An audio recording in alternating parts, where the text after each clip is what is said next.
Assalamualaikum warahmatullahi wabarakatuh. Perkenalkan, nama saya Sarmalia, NIM 1920500169. Di sini saya akan menjelaskan tentang sumber dan media pembelajaran tematik sekolah dasar atau madrasah ibtidaiyah. Sumber pembelajaran tematik sekolah dasar atau madrasah ibtidaiyah. Sumber belajar adalah suatu sistem yang terdiri dari sekumpulan bahan atau situasi yang dikumpulkan secara sengaja dan dibuat agar memungkinkan peserta didik belajar, menurut Prastowo. Sedangkan menurut Anita, sumber belajar adalah segala daya yang dapat dimanfaatkan guna memberi kemudahan kepada seseorang dalam belajarnya.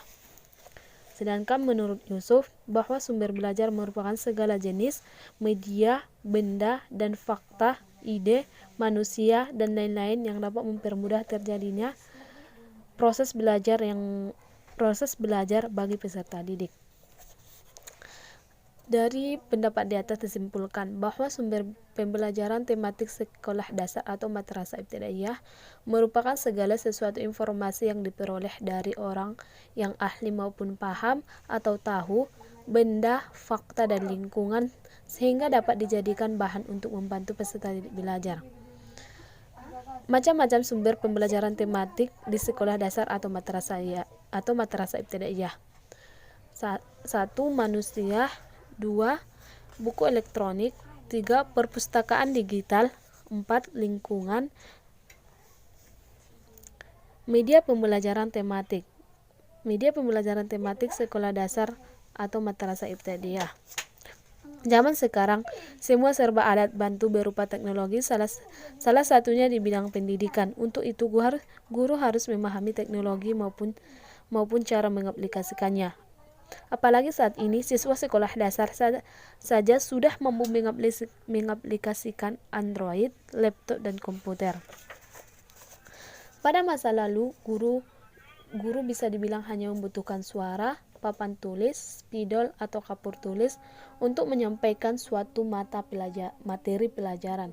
Sedangkan di masa teknologi, guru harus mencari cara bagaimana menyampaikan materi pelajaran maupun diskusi dengan menggunakan teknologi.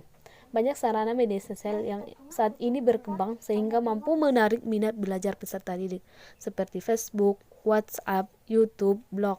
Untuk itu, guru perlu belajar lagi. Mungkin saat ini aplikasi yang sudah mantap kita gunakan akan menjadi kadaluarsa nantinya dan akan datang aplikasi baru, kemudian harus belajar lagi. Karena belajar tidak ada matinya sampai jantung tak berdetak lagi.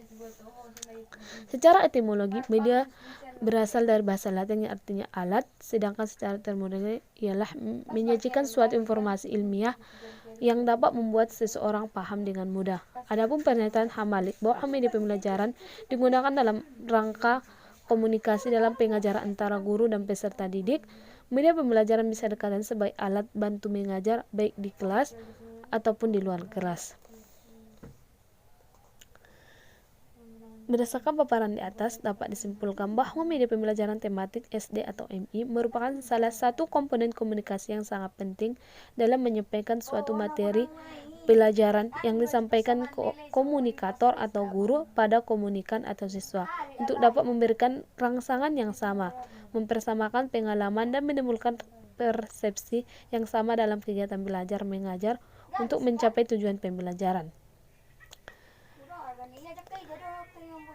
Macam-macam media pembelajaran tematik di SD atau madrasah ibtidaiyah. 1. Buku cetak. 2. Komik. 3. PowerPoint. 4. YouTube.